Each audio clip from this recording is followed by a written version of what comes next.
Welcome to the deep dive. Today, our mission is to really synthesize some powerful sources. They're focused on spiritual accountability, managing time well, and this crucial idea of readiness.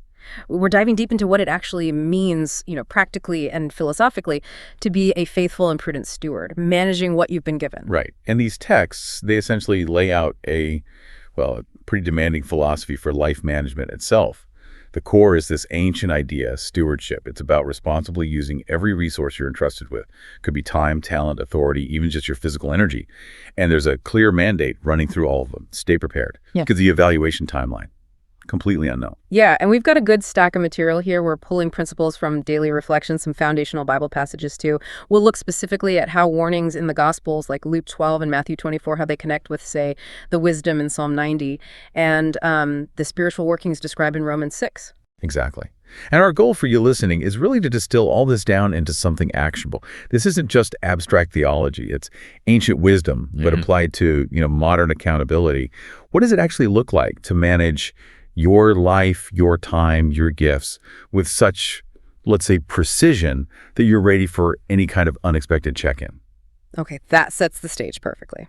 So if we're talking readiness, accountability, we really have to start with that one non-negotiable resource, time. And what's so powerful about Psalm 90 is how it frames it. It asks us to pray, teach us to count our days aright, that we may gain wisdom of heart. Count our days aright. That phrase is just foundational for this whole concept of stewardship, isn't it? If you think your time is limitless, well, stewardship doesn't seem that urgent. But if you really take it in that the hour of reckoning or just change is unknown, then every single day, every moment becomes an opportunity you have to maximize. It shifts the focus, from living long to living wisely. It creates a kind of paradox, doesn't it? The sources seem to suggest we gain deep wisdom not by worrying about the far-off future, but by managing the immediate present with, extreme attention. It's that idea, faithfulness in the small things, the day-to-day stuff, that's what prepares you for bigger responsibilities. Absolutely. Think of it like process management. If you can't faithfully use the specific gifts you have today, you put off simple duties, you waste time, then you haven't built the habit, the sort of organizational muscle needed for a sudden promotion or a crisis. Stewardship is that relentless, almost logistical handling of gifts, day in, day out. Okay, so this relentless need for readiness, that brings us straight to the Gospels, and that central teaching on preparedness, Matthew 24, gives that sharp command, stay awake, for you do not know when the Son of Man will come. It's urgent. It really is. And that leads right into the structure of that parable, the faithful and prudent steward, in Luke 12. The text sets up the core problem immediately. The master of the house, he doesn't know the hour the thief, that unexpected interruption or evaluation, will show up. So preparedness has to be continuous. Constant. Let's focus on the job description there, because the parable defines the steward's role very clearly. It grounds the spiritual lesson in, concrete organizational leadership. Who is this faithful and prudent steward? Yeah, good question. He's defined as the employee put in charge of the rest of the staff, his job to distribute the food allowance at the proper time. Now, that's critical. He's not some grand visionary. He's an operational manager. His prudence isn't about deep theological thoughts. It's about logistical execution, right? Making sure the necessary stuff, the food, gets delivered on time, fairly, to everyone he's responsible for. So faithfulness really means showing up and just doing the fundamental tasks, the organizational duties when they're due. It's about timing and provision. Yeah. Exactly. Timely service. And the consequences, they reflect how serious this is. The faithful steward, the one found doing this operational duty when the master suddenly returns. He gets the ultimate reward, promotion. He's put in charge of all his property. Success in the small, timely tasks leads to big authority. But then there's the flip side. That's where the warning hits hard. The unfaithful servant. He rationalizes being negligent because he's banking on a delay. He thinks, my master's delayed, and uses that perceived extra time to abuse his position. Starts beating the staff, mismanaging things, gets lost in self-indulgence. Right. And that's the danger of assuming time doesn't matter, procrastination in your duties. It doesn't just stop progress. It lets moral decay creep in, leads to abusing power, self-destruction, the works. And then the master comes back on an unexpected day and at an unknown hour, and the penalty for neglecting duty is severe. He gets assigned a place with the unfaithful. What's really fascinating here, though, is how it introduces nuance into accountability. That's in Luke 12:48. This idea of graded accountability. It sounds fair, but it also really raises the stakes for anyone who's been given knowledge or responsibility, doesn't it? Oh, absolutely. It's the ultimate statement on the proportionate burden of knowledge. The text explicitly contrasts two types. The servant who knew the master's will but didn't prepare, he's beaten severely. But the servant who was, let's say, comparatively ignorant of the specific command but still acted badly, he's beaten only lightly. Let's maybe ground that in a Mahdi context for a second. Say you're a CEO or a senior partner, maybe just a long-standing member of community. You're the one who knew the master's will. You know the mission, the expectations, the goals. If that person fails, the consequence is way higher than for, say, the new trainee who messes up a procedure they just haven't learned yet. Precisely. Knowledge, authority, access to resources exponentially increase the standard of prudence required of you. The ultimate rule is crystal clear. Much will be required of the person entrusted with much, and still more will be demanded of the person entrusted with more.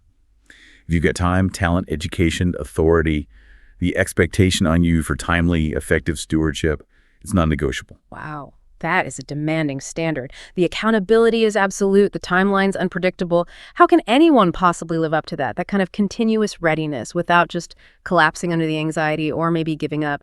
And this burden of duty, I think that's what leads us necessarily to Romans 6, moving from the demand of the law to the mechanism of grace. Romans 6 tackles that exact psychological and spiritual problem head-on.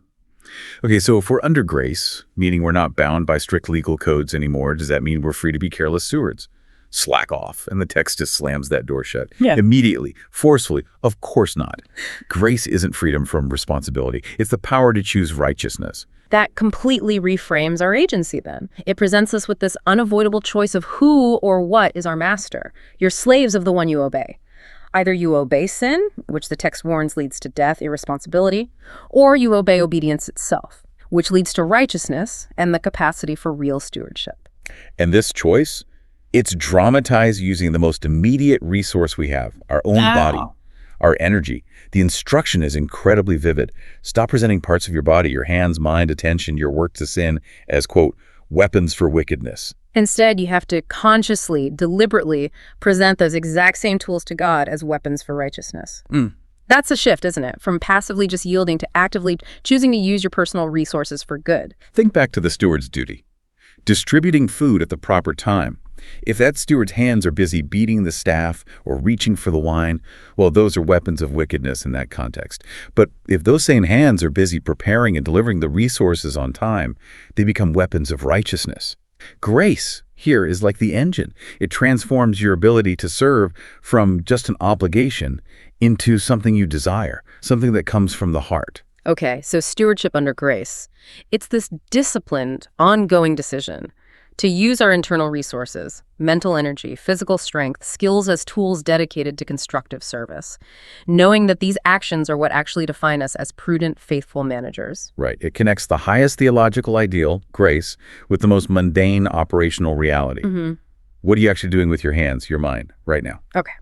But in the face of this really demanding standard, this intense need for focused, constant stewardship, where do we turn? I mean, when the pressure feels too much or the challenges just seem overwhelming? And I think that's why the sources bring in the perspective of Psalm 124, that powerful reliance. Psalm 124. It's like the emotional, the existential counterweight to the stern accountability we see in the Gospels. It paints this immediate picture of total threat. Men rising up, overwhelming waters, raging torrents. That feeling of being completely consumed by external forces. Could be temptation, overwhelming duty, sudden disaster. You name it. Yeah, it describes a world where maybe even the steward's best efforts still feel like they're not enough against the scale of the challenge. And the deliverance described is absolute. The Lord did not leave us a prey to their teeth. But the most memorable image, and I think the most relevant to this idea of readiness, is that metaphor of the escape artist. They were rescued like a bird from the fowler's snare. Broken was the snare, and we were freed. A fowler's snare. That's something designed specifically to trap you, destroy you. Often hidden, right? Subtle. Represents those sudden, unexpected traps. Exactly. And that makes the metaphor so relevant for the prudent steward today. The snares now. Maybe digital distractions, bad financial management, the temptation to neglect family for status. These are traps that can suddenly just bind you up, disable your capacity to serve. And the deliverance in the psalm, notice it isn't achieved through just better personal organization, it comes from outside help. So the conclusion of the psalm brings us back full circle. It connects the rigor of time management, the weight of accountability, the necessity of grace, all to one ultimate point of reliance. It resolves the tension, really, by placing the source of sustained strength outside of ourselves. Our help is in the name of the Lord who made heaven and earth. That high expectation for prudence demanded of the steward. It's ultimately sustained by the power of the Creator, not just by willpower. This has been a really insightful deep dive. Responsibility, resources. Let's try to summarize the critical takeaways for you listening. Okay, well, the sources, they unanimously define true stewardship by the timely and proper use of all resources. Time, talent, authority, body, everything. And accountability isn't flat, it's graded. Directly based on what you've actually been entrusted with. The more knowledge, the more gifts you have, the higher the standard expected of you. Right. And the spiritual mechanism, the way to actually fulfill that intense duty is found in grace. Grace acts as the power source, allowing you to proactively use your capabilities, your body, your energy as constructive tools, as weapons for righteousness. That ensures you're ready for that unexpected evaluation. And remember that initial question posed in the text. It was simple, really. How can you be a more faithful steward of the responsibilities and the gifts you have been given today, right now? Building on that and thinking about that concept of turning our resources into weapons for righteousness, let's leave you with one final provocative thought. If prudence is about the timely distribution of necessary resources, whether that's food, like in the parable, or your time, expertise, even emotional capacity today, what resource are you currently, maybe, hoarding or neglecting that you really should be distributing right now? Is it your digital bandwidth, your patience with others, maybe some specialized knowledge you're meant to share? Something to consider as you look at your schedule this week.